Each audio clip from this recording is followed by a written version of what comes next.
श्री हरि भक्ति विलास में एक सुंदर श्लोक आता है।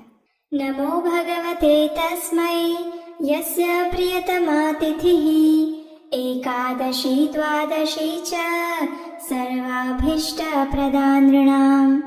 अर्थात जिनकी परम वल्लभा एकादशी और द्वादशी तिथि मनुष्य मात्र को संपूर्ण वांछित फल प्रदान करती है, उन श्री भगवान को मैं नमस्कार करता हूँ।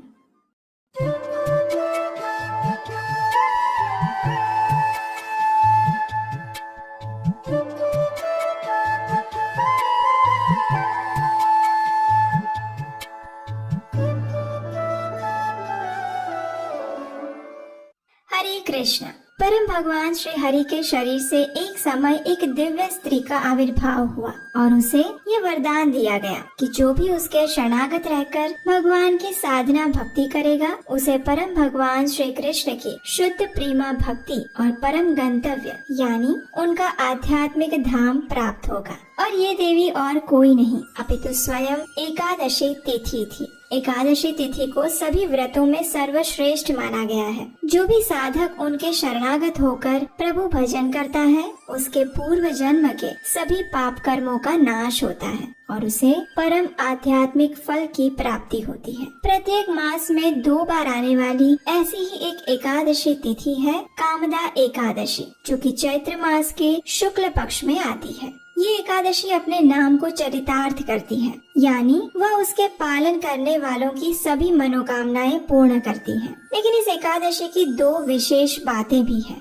पहली तो ये कि ये हिंदू नव वर्ष की सबसे पहली एकादशी है और दूसरी ये कि इस एकादशी के अगले दिन यानी द्वादशी पर एक विशेष पर्व आता है, जिसे दमनक आरोपण द्वादशी के नाम से जाना जाता है। और इसके पीछे का इतिहास क्या है, तो आइए इस कामदा एकादशी के उपलक्ष्य में हम इस इतिहास की भगवान श्री जगन्नाथ से जुड़ी हुई एक विशेष लीला का श्रवण करते हैं। ये बात है अनेक वर्षों पूर्व की, जब जगन्नाथ पुरी धाम में एक राजा राज्य करते थे। वे भगवान जगन्नाथ के बड़े भक्त थे। अब एक दिन ऐसा हुआ कि सुबह सुबह पुजारी ने जगन्नाथ जी के गर्भगृह के द्वार खोले तो उन्हें जगन्नाथ जी का एक वस्त्र नीचे गिरा हुआ मिला और ये देखकर वे अत्यंत प्रसन्न हो गए, क्योंकि ये शुभ संकेत था। तो बस सभी पुजारी प्रसन्न होते हुए जगन्नाथ जी के इस वस्त्र की भेंट राजा को देने के लिए उत्साह पूर्वक राजा के पास पहुँचे। वहाँ जाकर देखा तो प्रातः काल में राजा चौसर खेल रहे थे।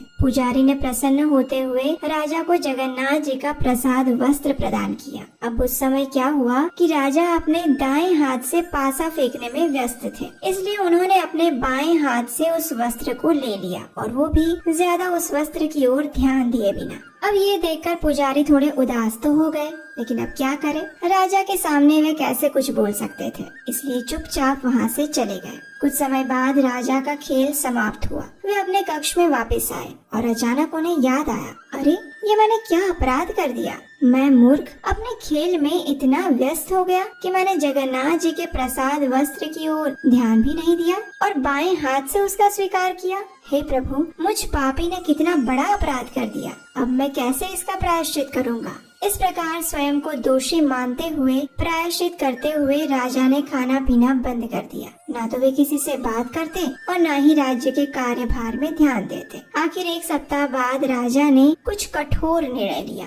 राजा ने सोचा, हे प्रभु, मैंने अपने बाएं हाथ से आपके प्रसाद वस्त्र का स्वीकार किया और इस प्रकार एक बड़ा अपराध किया, इसलिए मेरा प्रायश्चित यही है कि मैं अपने इस बाएं हाथ को काट दूं। लेकिन अब अपने ही हाथ को कैसे काटा जाए, तो उन्होंने एक उपाय ढूंढ निकाला। राजा ने अपने विशेष मंत्री को बुलाया और उनसे कहा, हे मंत्री, कुछ दिनों से कोई बात है जो मुझे परेशान कर रही है। जब भी मैं रात को सोने जाता हूँ तो मेरी खिड़की में से एक लंबा सा हाथ आता है और वो मेरा स्पर्श करने का प्रयास करता है।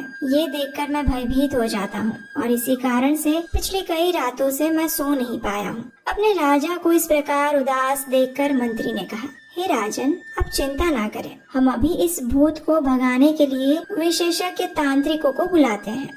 इतना कहकर मंत्री ने अपने राज्य के कुछ ज्ञानी तांत्रिकों को बुला लिया। सभी ने बैठकर राजा के उस कक्ष में पूजा विधि की और अच्छी खासी दान दक्षिणा लेकर चले गए, लेकिन कुछ लाभ नहीं हुआ। दूसरे दिन फिर से राजा ने वही व्यथा प्रकट की। फिर मंत्री ने निर्णय लिया कि आज रात वो स्वयं राजा के कक्ष में रहेंगे और उस हाथ को काट डालेंगे। रात होते ही मंत्री राजा के कक्ष में पहरा देने लगे और राजा को किसी और कक्ष में भेज दिया। मध्य रात्रि हुई, खिड़की में से एक हाथ आया और उसे देखते ही मंत्री ने अपनी तलवार से उसे काट डाला। अगले दिन सुबह प्रसन्न होता हुआ मंत्री उस कटे हुए हाथ को लेकर राजा के पास गया और उसे ये शुभ समाचार देते हुए रात्रि की संपूर्ण घटना कह सुनाई। राजा ने भी मंत्री की प्रशंसा की और उसे पारितोषिक प्रदान किया। इतने में मंत्री ने देखा कि अरे अरे, ये क्या, राजा का बायां हाथ कटा हुआ है। कहीं इसका अर्थ ये तो नहीं कि रात्रि में उसने जो हाथ काटा था वो और किसी का नहीं अपितु स्वयं राजा का था। ये सोचकर उस मंत्री के पैरों तले से जमीन खिसक गई। वो रो रो कर राजा से क्षमा मांगने लगे और प्रायश्चित करने लगे, लेकिन राजा ने उन्हें ये कहते हुए आश्वस्त किया कि वो उनकी ही इच्छा थी, क्योंकि उन्होंने जगन्नाथ जी के महाप्रसाद का अपमान किया था। फिर भी दुखी हृदय से मंत्री राजा का वो हाथ लेकर जगन्नाथ वल्लभ उद्यान में चले गए और उन्हें वहाँ बड़े आदर सत्कार से समाधि दी। अब राजा का एक हाथ तो कट गया, इसलिए जगन्नाथ मंदिर के नियम अनुसार अब वे जगन्नाथ जी की प्रत्यक्ष सेवा मंदिर में तो नहीं कर सकते थे। इसलिए अब वे प्रतिदिन जगन्नाथ जी के लिए उद्यान से पुष्प चुन कर आते और उससे माला बनाने की सेवा करने लगे। एक दिन पुष्प चुनते हुए उन्होंने एक बड़ा ही सुंदर और सुगंधित पुष्प देखा। उसे देखकर उन्हें अत्यंत आश्चर्य हुआ, क्योंकि आज से पहले वो यहाँ नहीं था। राजा ने इसके विषय में वहाँ के माली से पूछा, लेकिन उसे भी इस पुष्प के बारे में कोई जानकारी नहीं थी। राजा ने माली से कहा कि इस पुष्प वाले पौधे का विशेष ध्यान रखा जाए, और ये कहकर राजा चले गए। अब अगले दिन जब वे उस स्थान पर आए तो उस पौधे से कुछ पुष्प तोड़े गए थे। ये देखकर राजा अत्यंत क्रोधित हो गए। आखिर उनके मना करने के बाद भी किसने ये पुष्प तोड़ने की हिम्मत की। उन्होंने माली को बुलाया, लेकिन माली को भी नहीं पता था। अब राजा को ये लगने लगा कि ये माली झूठ बोल रहा है और उसी ने ये पुष्प तोड़े हैं, इसलिए उसे दंड देना चाहिए। माली राजा से रोते हुए क्षमा याचना करता रहा, लेकिन राजा नहीं माने। उन्होंने उस माली को बंदी बनाकर कारागृह में डाल दिया। अब माली यही सोचता रहा कि आखिर उसका अपराध क्या है। ये सोचते हुए उस माली ने जगन्नाथ जी से प्रार्थना की कि अब वही उन्हें इस संकट और राजा के दंड से बचा सकते हैं। और हमारे जगन्नाथ जी तो है भक्तवत्सल। उसी रात्रि वे पहुंच गए राजा के स्वप्न में और राजा से कहने लगे, हे राजन, तुमने व्यर्थ ही उस माली को बंदी बनाया है। ये सत्य है कि इन फूलों की चोरी के विषय में उसे कुछ भी ज्ञात नहीं। वास्तव में ये पुष्प और उसकी सुगंध मुझे अत्यंत प्रिय है, इसलिए इन पुष्पों की चोरी मैंने स्वयं की थी। ये पुष्प मुझे अत्यंत प्रिय है, क्योंकि ये उसी स्थान पर उगा है जहाँ तुम्हारे कटे हुए हाथ को मंत्री ने समाधि दी थी। वास्तव में ये स्थान और ये पौधा मेरे प्रति तुम्हारी भक्ति और करुणा को दर्शाता है, इसलिए इस पुष्प का नाम होगा दयान पुष्प। जाओ इसी क्षण उस माली को मुक्त करो, और आज से उस माली का नाम होगा दयान माली। और कल चैत्र शुक्ल पक्ष की चतुर्दशी तिथि है। मैं चाहता हूँ कल इसी दयान माली द्वारा इन्हीं पुष्पों से मेरा श्रृंगार किया जाए और इस उत्सव को प्रति वर्ष मनाया जाए। और मैं तुम्हारी भक्ति से अत्यंत प्रसन्न हूँ। तुम्हें आशीर्वाद देता हूँ कि तुम्हारा कटा हुआ हाथ भी वापस आ जाएगा। इतना कहकर जगन्नाथ जी चले गए। राजा उठे तो उनका कटा हुआ हाथ वापस आ चुका था। उन्होंने जाकर माली को कारागृह से मुक्त किया, उसे सम्मानित किया, उसे क्षमा मांगी।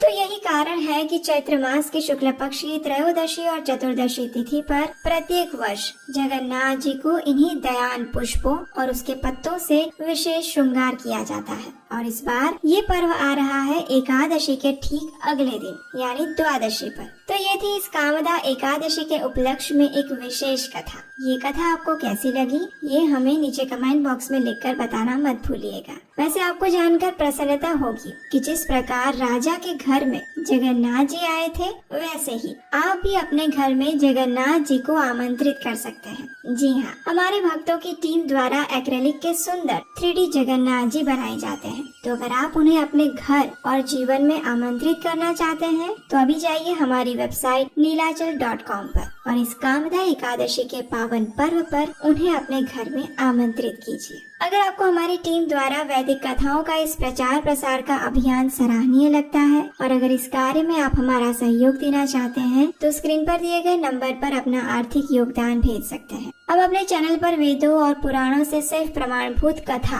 और जानकारी ही प्रस्तुत करते हैं। इसलिए अगर आप इस YouTube प्लेटफॉर्म पर प्रमाणभूत और इतिहास की सच्ची वैदिक घटनाएं और कथाएं सुनना चाहते हैं तो आपके अपने चैनल उपदेशाष्टकम को याद से सब्सक्राइब कर लीजिए और नोटिफिकेशन बटन भी ऑन कर लीजिए। तो चलिए इस आने वाली कामदा एकादशी पर जगत के नाथ जगन्नाथ जी को अपने घर और जीवन में आमंत्रित करते हैं और इस कामदा एकादशी का सफलता पूर्वक पालन करते हैं। हरे कृष्ण।